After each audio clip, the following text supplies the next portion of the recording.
투데이 핫경제입니다. 오늘 산업통상자원부가 발표한 2023년 8월 수출입 동향에 따르면 8월 우리나라 무역 수지는 총 8억 7천만 달러 흑자를 본 것으로 집계됐습니다. 수출이 8.4% 줄었지만 수입 또한 줄어들면서 불황형 흑자 형태를 기록했지만 수출 감소율은 한 자릿수로 둔화되면서 7월과 비교해서 좋아졌습니다.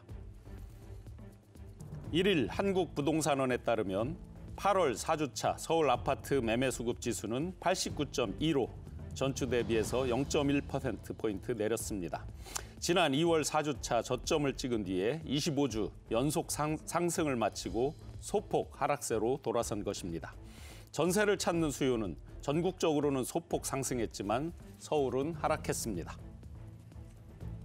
한국초전도 저온학회 LK99 검증위원회는 국내 연구소 4곳에서 이루어졌던 LK99 재현 실험의 결과 초전도 특성을 보여주는 사례는 나오지 않았다고 1일 밝혔습니다.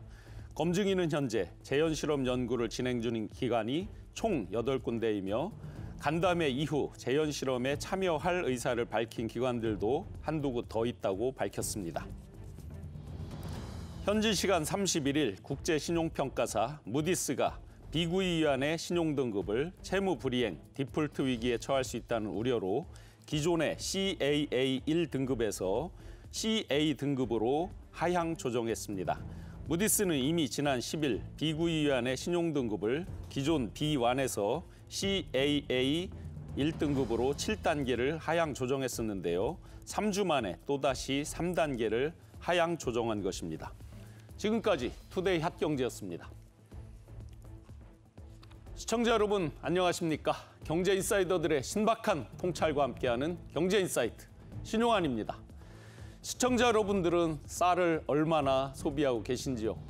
우리 쌀 소비량이 1인당 소비량이 57.6kg 정도 연간 지난 30년 이래로 절반 정도로 떨어졌다고 합니다.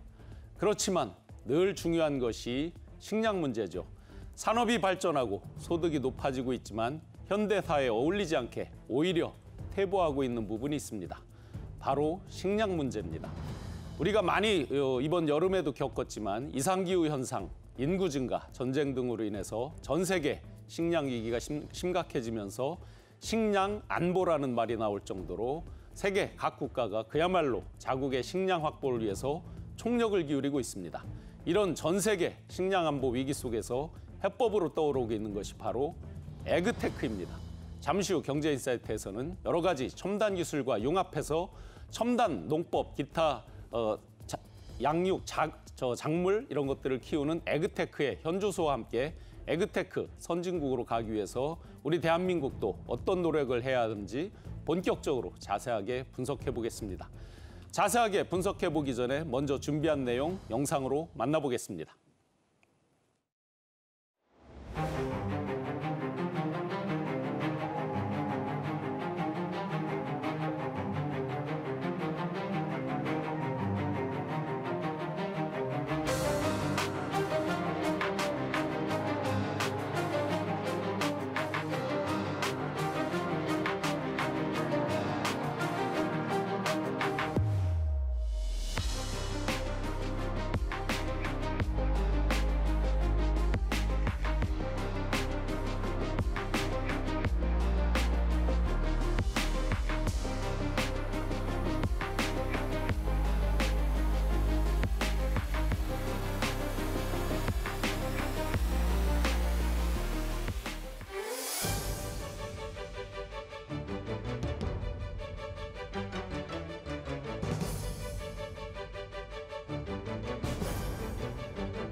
첨단 에그테크 산업에 대해서 분석해 주실 전문가 두 분 소개해드리겠습니다. 김창길 농어촌 특별위원회 농어촌 문과위원장, 이정민 한국농촌경제연구원 농산업혁신연구부 부연구위원 두 분 함께하십니다. 네, 반갑습니다. 네, 어서 오세요. 네, 고맙습니다. 네, 우리가 이번 여름에도 많이 경험했죠. 폭우, 폭염, 각종 기후위기와 또 전쟁도 있고 그러면서 또 인구가 증가하면서 식량 부족이 큰 문제로 대두되고 있습니다. 지금도 전 세계적으로 식량 문제를 해결한 인구가 한 3분의 1밖에 안 된다고 어디서 들었습니다. 과연 지금 우리 식량 위기 어느 정도로 심각한 상태입니까? 네, 식량 위기를 뭐 한 번에 이렇게 쉽게 말씀드리기는 쉽지는 않겠습니다만은 가장 대표적으로 활용하는 것이 이제 식량 자급률이라고 합니다. 다시 말하면 우리나라 전체 국민이 먹는 식량 중에 국내에서 생산되는 것이 어느 정도 비중이냐 하면은 지금 아마 이 최근 자료인데요. 농식품부에서 발표한 2011년 자료에 따르면 식량 자급률은 44.4%입니다. 네. 다시 말하면 나머지 66%는 해외에서 들어와야 된다는 것이죠. 그럼 여기 식량에는 사실 사람이 먹는 것만 포함이 돼 있지 가축이 먹는 것까지 포함이 돼 있지 않습니다. 네. 그래서 가축이 먹는 사료까지를 포함한 것을 보통 우리가 곡물 자급률이라고 그러는데요. 네. 이 곡물 자급률은 20.9%밖에 되질 않습니다. 네. 다시 말하면 사람이 먹는 거, 가축이 먹는 거까지 사료까지를 포함하면 거의 80%는 해외에 의존해야 되기 때문에 식량에 우리 같으면은 해외의 상당 분야를 의존을 하고 있고 식량 안보라는 것이 있는데 네네. 식량 안보라는 것은 전쟁이나 또 기상이나 이런 위기 상황이 닥쳤을 때 우리가 거기에 어느 정도 대응할 수 있느냐 하는 것인데 아마 이 식량 안보와 관련돼서는 매년 이코노미스트에 대한 경제 예측 기관에서 전 세계적으로 세계 식량 안보 지수 그러니까 글로벌 푸드 시큐리티 인덱스라는 것을 발표를 하는데 아마 거기 국가가 113개 국가인데 우리나라는 점수를 보면 한 70.2점이고 국가적으로는 한 39위를 차지하고 있습니다. 네네. 문제는 매년 우리 이런 국가 식량 안보 지수가 국가적인 순위가 떨어지고 있어서 아마 그게 최근에 식량 위기 그런 문제를 대변해 준다고 이렇게 볼 수 있겠습니다. 네. 이렇게 이제 식량 부족 현상이 계속되고 있는데요. 그런 가운데 2050년이면 전 세계 인구가 이제 100억만 명 이상으로 이제 예측이 된다고 하는데 인구는 계속 증가하고 식량 위기는 계속 늘어나고 하는 게 이제 지금의 식량 생산 방식 이런 것들이 그걸 다 쫓아가지 못해서 어떤 그런 원인이 생기는 건 아닐까요? 어떤가요? 예, 식량 부족 현상이 생기는 원인은 여러 가지를 들 수 있겠습니다. 근데 우선 이상기후 발생 빈도가 증가하면서 그 국내 농축산업에 악영향을 끼치는 점을 들 수 있겠는데요. 이는 전 세계적인 추세이기 때문에 우리나라에만 예외적인 상황이라고 말씀드리기는 어려운 상황입니다. 네. 올해 여름 같은 경우 유럽과 미국은 폭염에 시달리고 아시아에서는 홍수가 발생해서 큰 피해가 발생한 바가 있습니다. 우리나라 역시 이상기후에서 예외가 아닌 상황인데요. 기상특보 발령 횟수가 1994년 640회에서 2007년 1328회로 증가했고 2018년에는 2314회로 크게 증가하고 있습니다. 2배 이상 계속 늘어나고 있네요. 예, 맞습니다. 이렇게 기후변화가 우리 생활에 직접적인 영향을 미치고 있다는 점은 여러분들께서도 몸소 체험하신 바가 있으실 텐데요. 사실 올해도 연초에는 전국적으로 냉해가 발생하였고 잇따른 오박 피해, 그다음에 장마철 집중호우, 그리고 태풍까지 겹치면서 올해 벼와 콩, 밀 등 식량 작물과 과수작황이 크게 부진할 것으로 예상되고 있습니다. 네. 이러한 점에서 이상기후는 식량 공급에 악영향을 미칠 것으로 예상되고 또한 러시아, 우크라이나 전쟁으로 옥수수와 밀 공급이 원활하지 못해서 세계적인 식량 공급량 부족 현상은 당분간 지속될 것으로 판단이 됩니다. 네. 또 추가적으로 좀 더 말씀을 드리자면요. 조금 전에 이제 식량 공급량이 줄어든다고 말씀을 드렸는데요.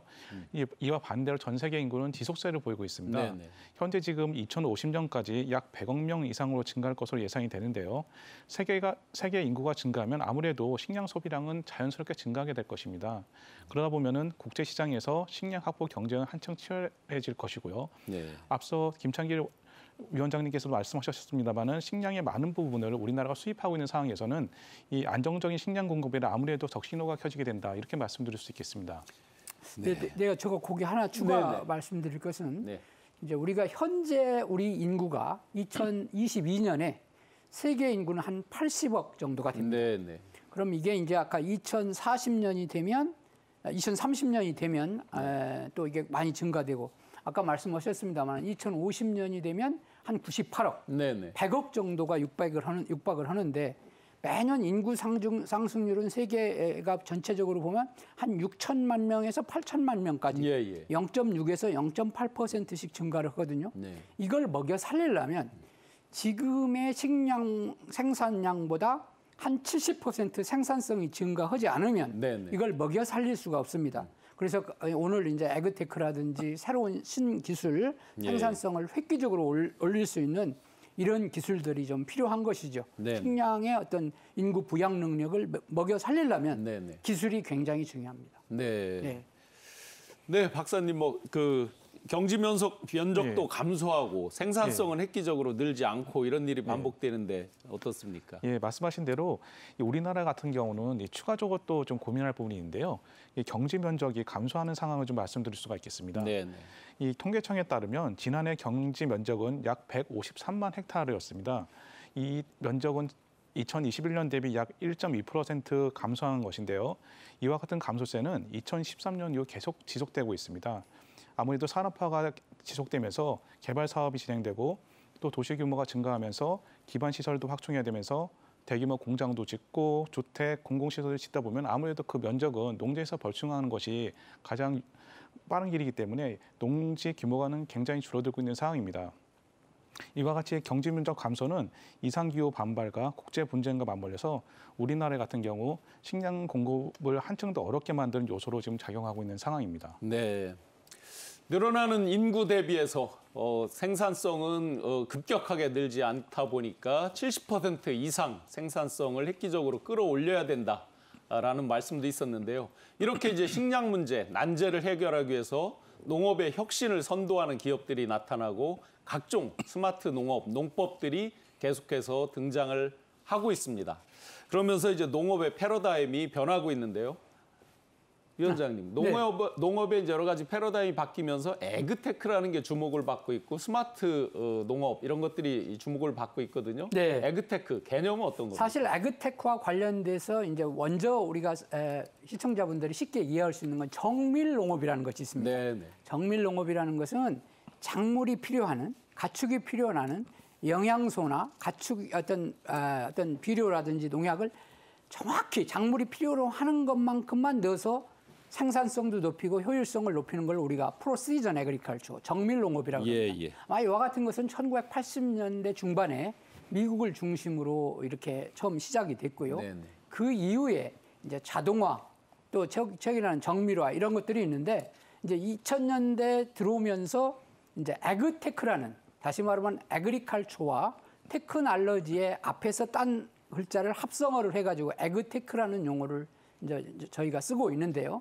이 에그테크라는 것은 쉽게 말하면 최근에 ICT 기술, 네. 정보 기술, 통신 기술, 네네. 그리고 새로운 이런 첨단 기술을 농업에다가 접목시켜서 네. 농업을 아까 말씀드린 대로 이제 앞으로 생산성을 획기적으로 올려야 되기 때문에 생산성도 올리고 또 기후변화라든지 이런 어떤 외적인 것에 전천후로 대응할 수 있고 또 하나는 지속 가능한 농업이 될 수 있게끔 네. 하는 것이 바로 에그테크입니다. 물론 뭐 에그테크라는 분야가 나중에 또 말씀드릴 수 있는 기회가 있겠습니다만 생산 이전부터 네. 또 생산하는 과정, 유통하는 과정, 소비하는 그 전 과정에 이런 새로운 첨단 기술이 들어가는 농업을 네. 우리는 에그테크라고 하고 네. 쉽게 우리 시청자들이 볼 수 있는 것은 스마트 농업이라는 것을 네, 쓰고 네. 있어요. 그렇죠? 네. 스마트 농업이라는 것은 스마트폰에 의해서 아니면 네. 최신의 ICT 기술에 의해서 편리하고 네. 쉽게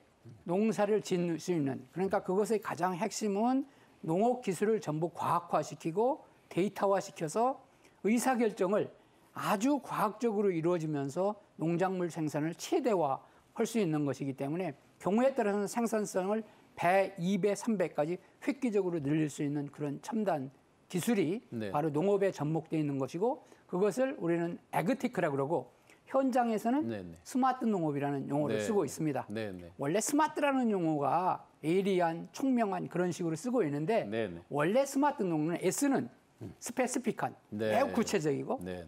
M은 measurable, 계측 가능하고 A, attainable 네네. 하고 R은 realistic하고 아하, T는 timely, 적시에. 네. 그래서 이런 굉장히 중요한 의미를 갖는 것이 바로 스마트 농업입니다. 네, 스마트를 그 농업에 적용해서 그렇죠. 첫 글자 머리 글자를 네네, 아주 네네. 재밌게 네네. 이렇게 정해 주셨습니다. 결국은 이제 농업에서 생산성을 높이려면 이런 최첨단을 도입하는 이유는 생산성을 높이기 위한 걸 텐데 더 적은 자원을 투입하고도 산출물, 결과물은 더 많이, 더 크게 가져오는 것 같은데요. 그렇게 했을 때 에그테크로 가져올 수 있는 생산량 증가 어떻게 예측을 하십니까? 예, 에그테크가 적용될 경우 농가에서는 기존 간행 농업보다 더 적은 노동력으로 보다 많은 농산물을 보다 고품질로 생산할 수 있는 장점이 있습니다. 우리나라 시설원에서 가장 많이 생산되고 있는 작물들이 보통 토마토, 딸기, 파프리카인데요. 네. 이 토마토, 딸기, 파프리카를 재배하는 농가를 대상으로 스마트팜을 도입할 경우 고품질 상품 생산량은 전반적으로 약 41%에서 55%까지 증가하는 것으로 조사. 1.5배 정도 생산성이 더 증대된다 이렇게 그렇습니다. 봐야 되겠네요. 예. 사실 이제 에그테크가 도입될 경우 생산량이 증가할 뿐만 아니라 노동 시간이 감소하면서 전반적인 인건비 지출도 자연스럽게 감소하게 됩니다. 이는 결과적으로 농업 소득이 증가하는 점도 있습니다만은 이 점은 뒤에서 자세하게 또 다시 한번 설명을 좀 드리겠습니다. 네.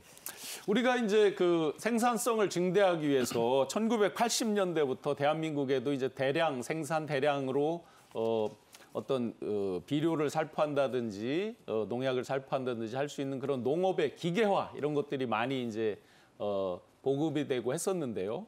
그것과는 지금 이 에그테크는 많이 다른 개념이라고 하던데 어떤 차이점이 있습니까? 그런 농업 기계화하고는요. 네, 아까 제가 뭐 조금 개괄적인 설명을 드렸습니다만은 이 에그테크라는 것이 생산 이전 단계 그리고 생산 단계, 생산 이후 단계까지 있기 때문에 각 분야의 발전 속도는 기술 수준에 따라서 굉장히 큰 차이가 있습니다. 물론 그걸 에그테크를 실천하는 다양한 농법도 있고요.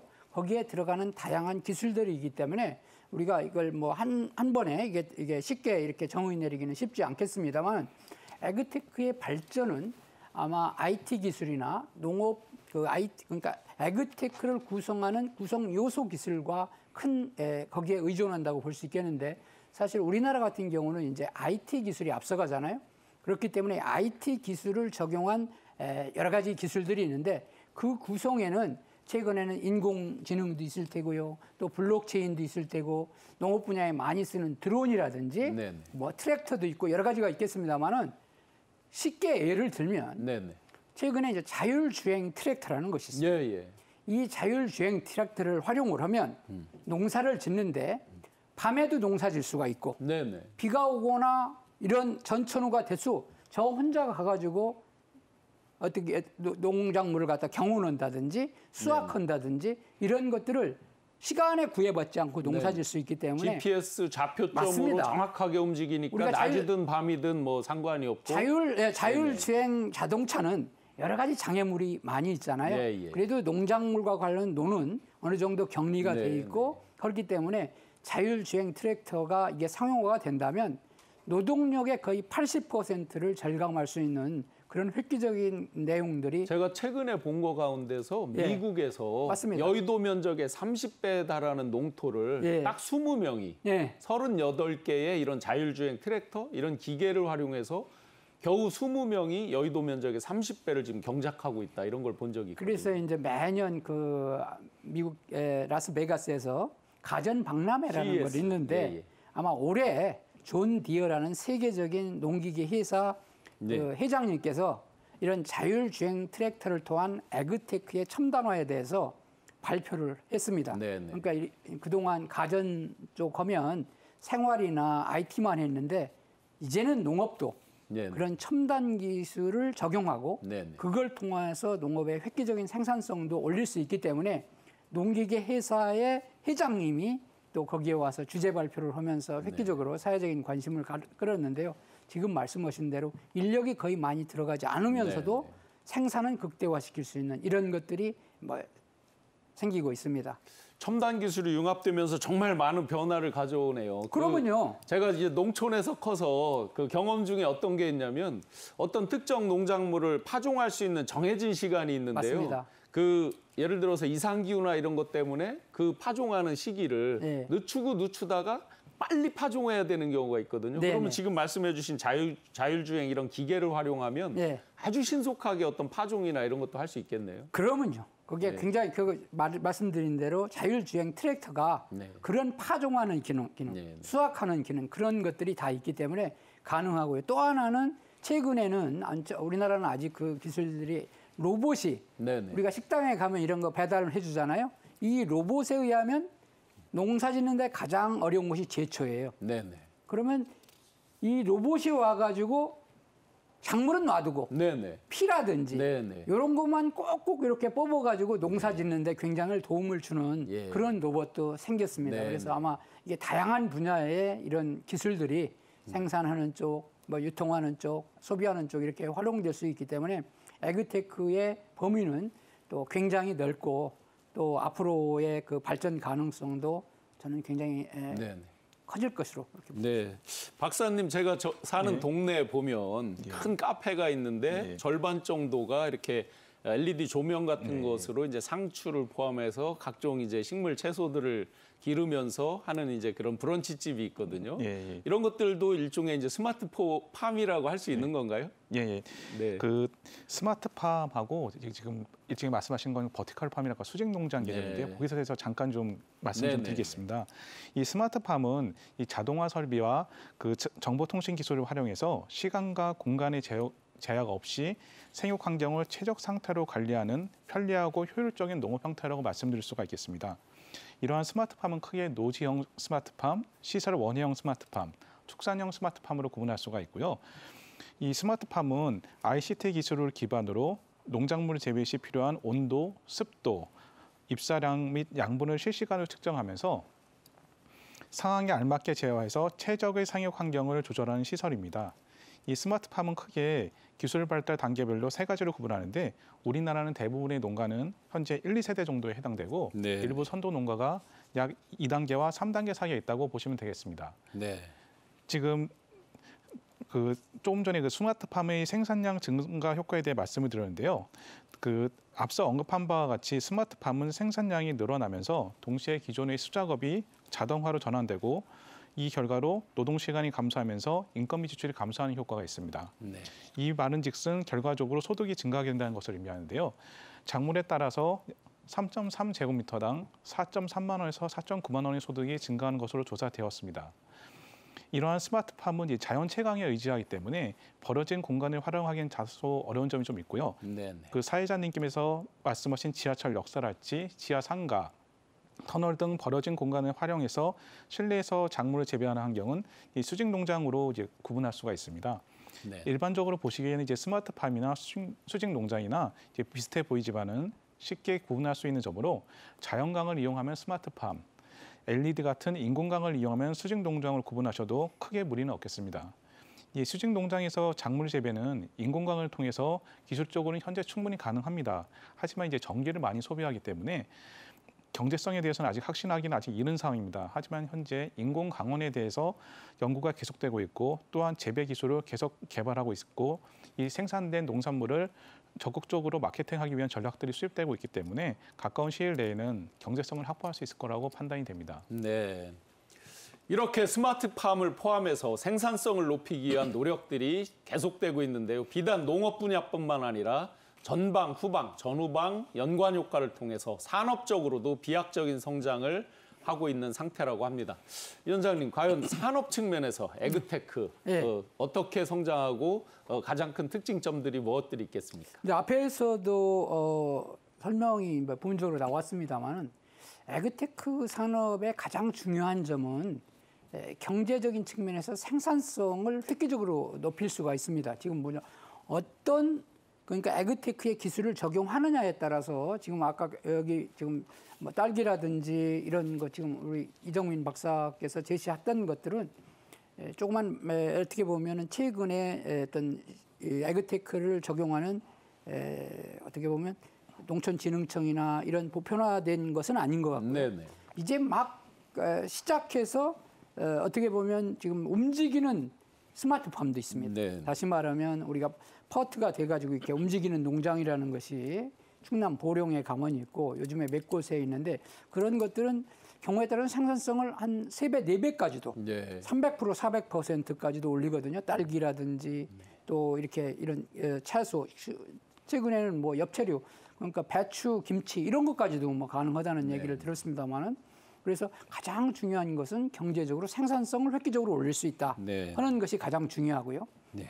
생산성을 올린다는 얘기는 경우에 따라서는 수익성이나 경제적인 효율성을 동반할 수가 있다는 것입니다. 네. 또한 에그테크를 활용을 하면 우리가 데이터를 수집하거나 데이터를 하는 것이 굉장히 중요한데 농사짓는 그 자체에서 간편하게 데이터를 자동으로 수집할 수가 있기 때문에 네. 데이터 확보에 굉장히 용이합니다. 우리가 현장에 가서 뭐 기록을 해야 된다든지 아니면 이렇게 하는 것이 아니라 그 자체로 농사를 지면 그대로 데이터를 받을 수가 있기 때문에 네. 다음 단계 농사 지르는 데 큰 그 도움이 될 수가 있고요.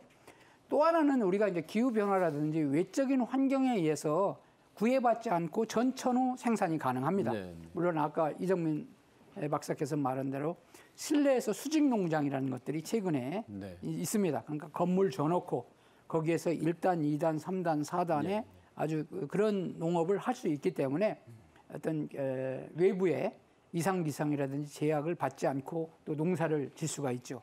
또 하나는 앞에서 말씀드린 대로 정밀 농사를 질 수 있기 때문에 굉장히 자원이 절약적입니다. 네. 앞으로 이제 물 문제가 굉장히 심각할 텐데 작물이 필요로 하는 양만큼의 물, 네. 또 경우에 따라서는 비료, 네. 양분이 들어갈 수 있기 때문에 자원을 굉장히 절약해서 농사를 질 수 ESG 있다. 측면의 그 맞습니다. 환경 네. 문제도 그래서 이제 이런 농업을 지식 집약적인 농업, 네. 네. knowledge intensive agriculture라고 합니다. 예. 과거에는 많이 투입하면 많이 생산한다는 예.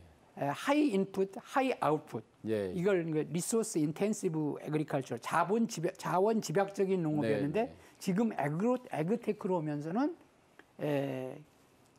knowledge intensive, 네, 네. 지식 집약적인 농업이 된다. 네. 그래서 그런 자원을 굉장히 효율적으로 또 환경도 아까 ESG에서 말한 대로 환경 문제도 최소화시키거나 탄소 배출도 최소화시킬 수 있고 네. 이런 것들이 에그테크의 가장 중요하고요. 네, 네. 그래서 에그테크라는 것은 생산하는 그 과정, 생산 이전 단계, 생산하는 과정, 생산 이후 단계 이걸 보통 가치사슬이라고 그러잖아요. 네, 네. 그래서 가치사슬 전반에 이런 앞서가는 기술들, 첨단 기술을 적용할 수 있기 때문에 전후방 연관 그렇죠. 효과겠죠. 네, 그렇습니다. 전후방 연관 효과가 극대화시킬 수 있기 때문에 이 에그테크의 장점은 네, 네. 굉장히 많고 또 이걸 실천하기 위한 많은 노력들이 또 필요하리라고 생각을 합니다. 최첨단 기술들과 융합하면서 이제 에그테크가 계속 발전하다 보니까 네. 예를 들어서 군사 분야 이런 데 활용했던 거를 농업에 활용하고 이런 경우도 있잖아요. 그렇죠. 예, 사실 그런 것들도 서로 이제 지금 호환이 말한 되고 최첨단 하겠네요. 속에는 반도체가 들어갑니다. 네, 네. 이게 이 첨단 농법에는 IoT라고 그래가지고 우리가 이제 사물 인터넷. 사물 예. 인터넷의 핵심 기술로 지금 말한 대로 에그테크에 들어가고요. 그 중에 핵심은 반도체입니다. 네, 네. 그래서 아까 말씀드린 대로 산업체에서 많이 쓰던 그런 기술들이 농업 분야에 적용되면 획기적으로 농업 생산성을 활용하는데 쓰일 수 있는 그런 기술들입니다. 네. 에그테크가 이렇게 첨단 산업으로 발전하고 있는데 대한민국도 첨단하면 어느 분야든지 둘째가라면 서로 할 정도로 늘 앞서 나갔는데 과연 이런 에그테크나 스마트팜, 스마트 농업 이런 분야에서 대한민국의 위상 어느 정도나 됩니까? 전 세계적으로 봤을 때. 예, 그 스마트 농업을 구성하는 요소는 매우 많기 때문에 그중에 스마트팜을 대표적인 예시로 들어서 좀 설명을 드리겠습니다. 이 스마트팜 전문가들은 이제 최고 기술국으로 미국을 생각하고 있는데요. 우리나라와 기술 격차는 현재 약 1.5년 정도 떨어져 있는 걸로 지금 판단을 하고 있습니다. 이제 미국의 기술 수준을 알기 쉽게 100으로 놓는다고 한다면은 유럽은 약 88.4%, 우리나라와 일본은 73.2%, 중국은 약 65% 정도로 이제 평가를 하고 있습니다. 이제 이것을 다른 말로 생각해 본다면은 기술의 경쟁력은 미국과 유럽산이 앞서가고 가격 경쟁력은 중국산보다 우리나라가 좀 약하다는 의미가 되겠습니다. 따라서 이 스마트팜 경쟁력 확보를 위해서는 이 지속적인 투자와 지원이 필요하다 이렇게 좀 말씀을 좀 드릴 수 있겠습니다. 네. 네, 그런 세계적인 식량 위기와 맞물려서 에그테크의 필요성 또 지금 발전된 상황까지 전반적으로 분석을 해보고 있습니다. 곡식은 농부의 발소리를 듣고 자란다라고 하는 옛말이 있듯이 과거 농업의 성공과 실패는 과연 사람의 손길이 얼마만큼 많이 들어갔느냐, 개인의 경험과 지식이 얼마만큼 축적돼 있느냐에 따라서 좌우됐다고 해도 과언이 아닐 겁니다. 그런데 지금 이제 에그테크의 핵심은 바로 축적된 정보를 분석하고 활용하는 데이터 농업이 될 전망이라고 합니다. 4차 산업혁명 시대, 무엇보다도 중요한 빅데이터가 농업에서도 핵심이 되고 있는 시대가 됐는데요. 앞으로 우리 대한민국이 최첨단 에그테크의 선두주자가 되기 위해서 과연 어떤 노력이 필요할지 준비된 영상 보고 계속 이어나가겠습니다.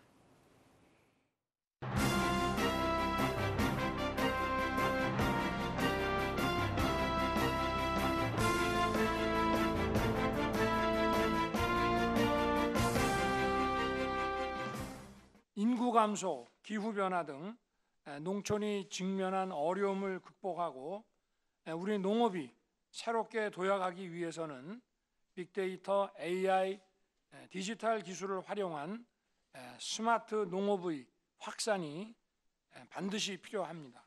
아울러 핵심 기술 연구 개발에 대한 과감한 투자를 해서 스마트 농업 장비와 시설을 국산화하고 우리 기술 역량을 선진국 수준으로 높이겠습니다.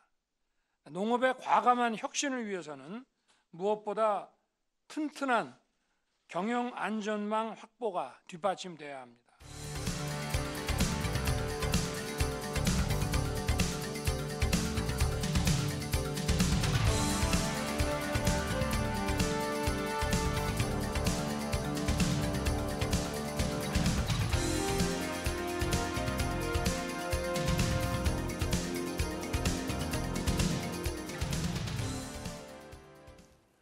우리가 경험하고 있는 빅데이터, AI, 사물인터넷 등 최첨단 기술들이 이제 농업과 접목이 되어서 생산성을 계속해서 높이고 있는데요. 미래 농업의 핵심은 아무래도 축적되는 정보, 빅데이터 분석에 있을 것 같습니다. 위원장님, 그 빅데이터 농업, 데이터 농업 이런 것들이 계속 또 강조되고 있는데 어떤 겁니까? 그런 부분. 네, 사실 농사를 하려면 그 짓는데 단계별로 중요한 의사결정이 있습니다. 자, 의사결정을 하는 데는 감으로 하는 경우, 다시 말하면 오랫동안 농사를 짓다 보면 자기가 관행이 있고 체득한 지식이 있는데 그거는 감에 의한 농사가 있을 수 있고, 또 하나는 오랫동안 축적된 데이터를 기반으로 한 과학적인 의사결정이 있을 수가 있습니다. 그래서 이 에그테크에서 중요한 것은 데이터를 기반으로 한, 다시 말하면 언제 비료와 농약과 온도와 습도와 이것이 있을 때 최적의 의사결정을 이룰 수 있는지, 이런 것들을 기반으로 한 의사결정이 이루어지는데요. 거기에는 여러 가지 자료가 필요하게 됩니다. 네. 아까 말씀하신 대로 이제 빅데이터라는 말씀을 하셨습니다만, 거기에는 이렇게 숫자 같은 자료도 필요하겠습니다만 영상적인 그런 자료도 굉장히 네. 중요합니다. 그래서 이런 걸 중심으로 해서 축적된 것으로 가장 중요한 때, 다만 요 아까 말한 대로 파종 시기를 언제 하는 것이 수량을 극대화시킬 수 있느냐. 자, 그러면 또 하나 중요한 것이 뭐냐면 의사결정하는데 각 분야의 명인이 있습니다. 농사를 짓는데 30년 이상 농사 진 사람들은 떡갈만 보면 경우에 따른 가축 같으면 그 꿀꿀이 소리만 들리면 아, 이게 뭔가를 알 수가 있거든요. 그래서 이분들이 오랫동안 농사 짓는 노하우를, 그걸 보통 우리가 이제 경험적인 지식이라고 이렇게 말하잖아요. 그래서 그런 지식도 이 빅데이터 속에는 포함될 수가 있습니다. 그래서 그 오랫동안 명장들이 농사진 노하우를 또 의사결정에 반영할 수가 있기 때문에 이 에그테크에서의 축적된 정보를 활용하는 것은 의사결정에 굉장히 중요하고, 양적인 자료, 또 질적인 자료, 이런 것들이 통합된 의사결정이 이루어지게 되기 때문에, 또 이와 같은 것은 아까 말한 대로 생산하는 단계, 유통하는 단계, 소비하는 단계, 모든 단계에 활용될 수 있기 때문에 그 범위를 얼마든지 확장시킬 수가 있고, 또 이런 자료를 이용하게 되면 또 실행착오나 또 오류나 이런 것도 최소화시킬 수가 있습니다. 네. 이렇게 우리는 지금 농업의 생산성 향상을 위해서 굉장히 많은 노력들을 기울이고 있지만, 최근에는 농촌이나 농업 등등이 새로운 가치로 각광을 받고 있습니다. 바로 힐링과 치유의 공간으로서 새로운 가치를 인정받고 있습니다. 위원장님, 힐링과 치유 예. 하면서 케어팜이라는 개념이 예. 많이 뜨고 있던데 케어팜은 어떤 말씀드리겠습니다. 겁니까? 사실 농업이라는 것은 그 본원적인 기능은 식량을 생산해서 우리가 먹이로 우리가 말하는 식량원으로서 활용하는 것이 농업의 본원적인 네. 기능이라면 농업의 외적인 기능과 관련돼서는 우리가 농업을 통해서 농작물을 기른다든지 또 가축을 기른다든지 이렇게 하면 심리적인 안정감이나 그걸 통해서 어떤 여러 가지 기능들을 많이 할 수가 있거든요. 네. 이를테면 정신적인 스트레스를 받는 사람들, 네. 또 장애인, 또 장애우 이런 분들을 농업을 통해서 치유하는 것을 보통 유럽에서는 사회적인 농업이라고 그러고 네. 최근에는 케어 파밍이라고 그래가지고 네, 네. 그러니까 농사를 통해서 치유를 할 수 있고 네, 네. 또 정신적인 어떤 스트레스 문제를 해결해주고 이런 영역들을 확대시키는 것이 바로 이제 농업의 외적 기능 확대고 최근에는 치유 농업. 쉽게는 이게 농업 분야만 있는 것이 아니라 네, 네. 해양이나 수산이나 다양한 분야가 있거든요. 그래서 치유 산업이라는 것으로 네. 최근에는 뭐 협회도 만들어지고 그런 것들을 굉장히 각광 이렇게 부각이 많이 되고 있습니다. 그래서 네.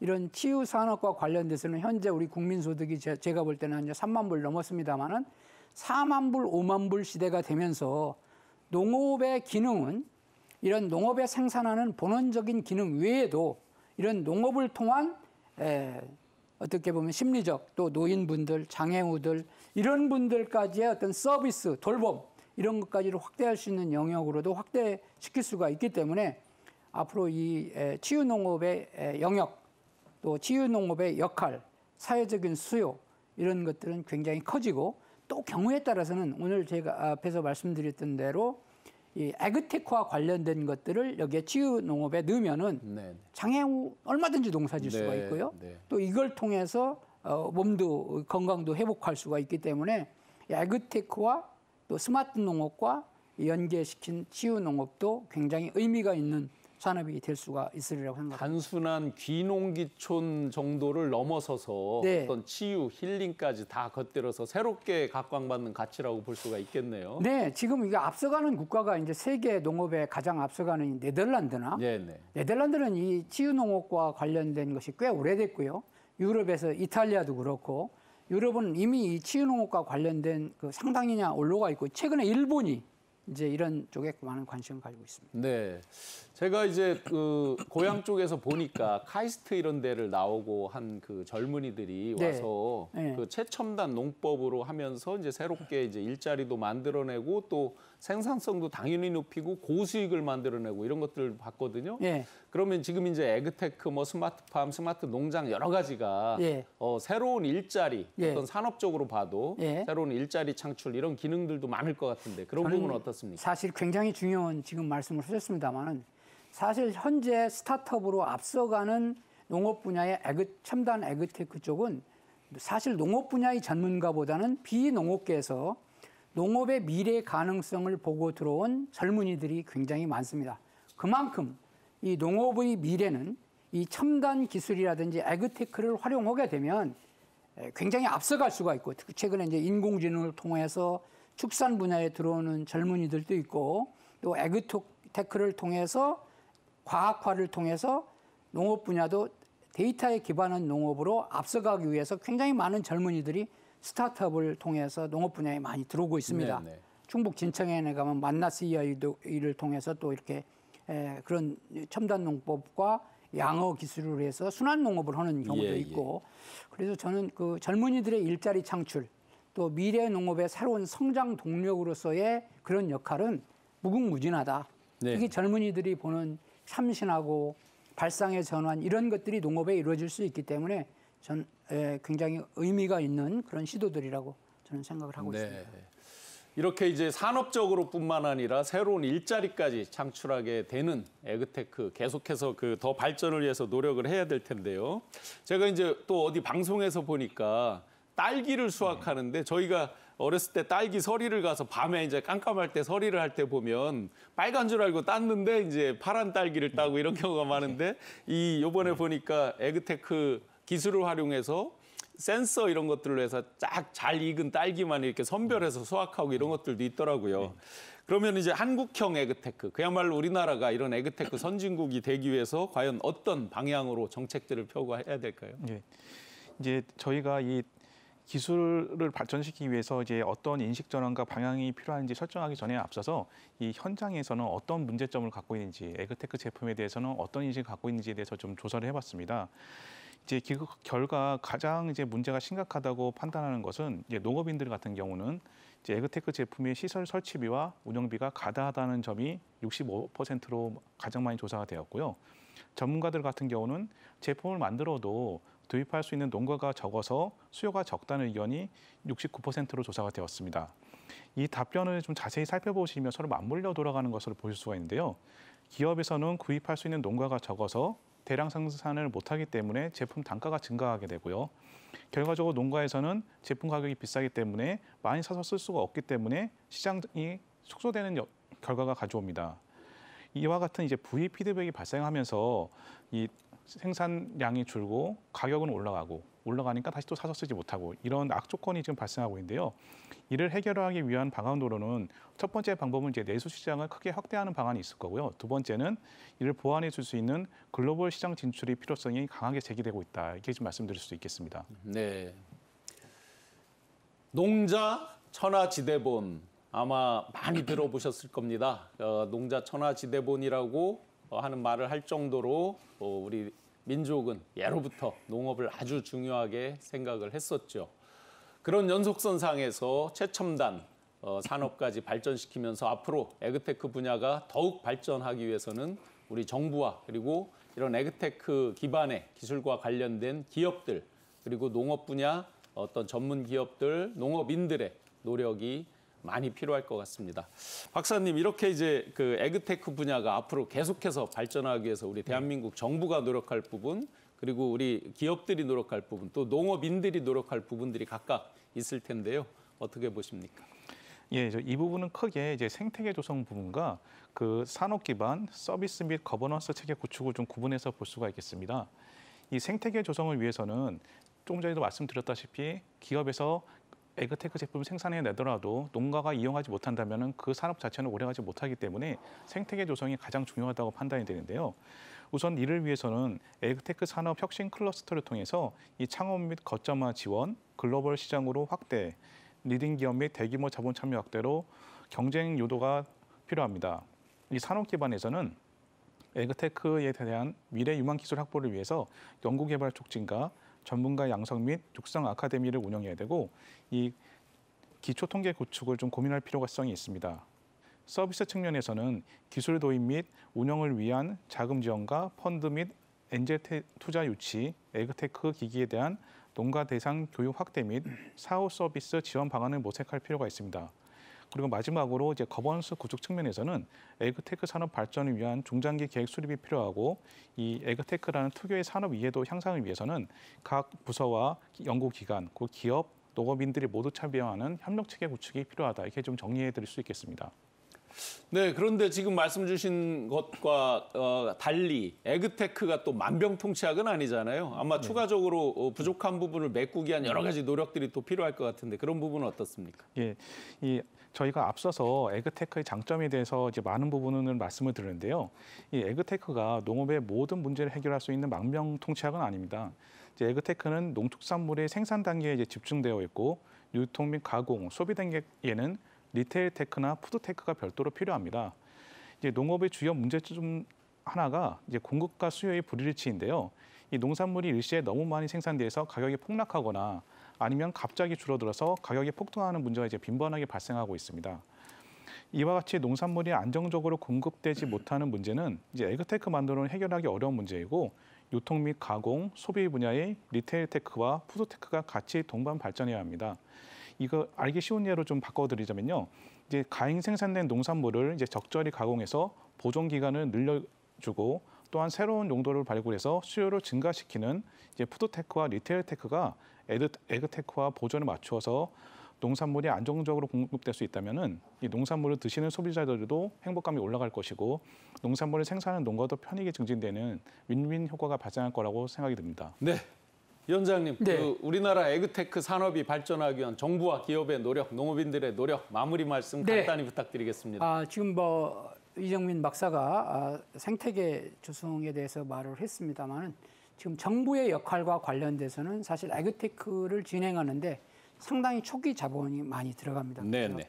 이 초기 자본과 관련돼서 또 경우에 따라서는 리스크 관리라고 그래가지고 좀 불안정합니다. 수익이 네, 되기까지는. 그래서 그런 기간 동안에 정부가 좀 안정적으로 이렇게 할 수 있는 그런 토대 구축이 중요한데 마침 또 이 스마트 농업 관련된 육성법이 정부에서 좀 이제 제정이 되고 또 나름대로 추진하기 위해서 이렇게 자료에 아까 말한 대로 데이터를 어떻게 통일화시킬 거냐, 데이터를 어떻게 현장에 작동시킬 거냐 이런 것들이 지금 스마트 혁신밸리라고 그래가지고 우리나라 4군데가 육성이 되고 있거든요. 네. 그래서 그런 걸 통해서 정부가 이제 생태계 구축을 할 수 있도록 토대를 잘 구축하는 역할은 정부가 역할이고 네. 두 번째 기업은 어떤 역할이냐. 네.